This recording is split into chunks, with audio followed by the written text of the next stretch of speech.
2 ദിവസത്തെ ഔദ്യോഗിക സന്ദർശനത്തിനായി പ്രധാനമന്ത്രി നരേന്ദ്രമോദി മൗറീഷ്യസിലെത്തി. പോർട്ട് ലൂയിസിലെ വിമാനത്താവളത്തിൽ ഇറങ്ങിയ നരേന്ദ്രമോദിയെ മൗറീഷ്യസ് പ്രധാനമന്ത്രി നവീൻ റാങ്കുലം സ്വീകരിച്ചു. ദ്വീപ് രാഷ്ട്രത്തിന്റെ ദേശീയ ദിനാഘോഷങ്ങളിൽ മുഖ്യാതിഥിയെ പങ്കെടുക്കുന്ന മോദി രാജ്യത്തെ ഉന്നത നേതാക്കളുമായി കൂടിക്കാഴ്ച നടത്തും.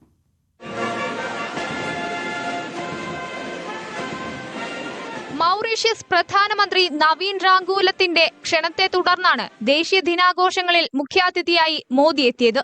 സന്ദർശനത്തിൽ ഇരു രാജ്യങ്ങളും തമ്മിലുള്ള ബന്ധത്തിൽ പുതിയതും തിളക്കമുള്ളതുമായ ഒരു അധ്യായം തുറക്കുമെന്ന് മോദി പറഞ്ഞിരുന്നു.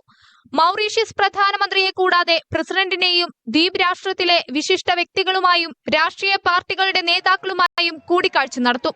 ശേഷി വർദ്ധിപ്പിക്കൽ, വ്യാപാരം, അതിർത്തി കടന്നുള്ള സാമ്പത്തിക കുറ്റകൃത്യങ്ങൾ കൈകാര്യം ചെയ്യൽ എന്നീ മേഖലകളിൽ സഹകരണം ഉറപ്പിക്കുന്ന നിരവധി കരാറുകളിൽ ഇരു രാജ്യങ്ങളും ഒപ്പുവെക്കും.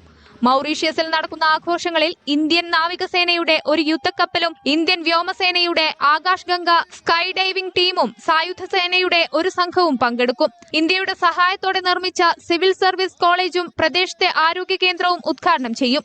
ഇതിനു മുൻപ് 2015 മോദി അവസാനമായി മൗറീഷ്യസ് സന്ദർശിച്ചത്.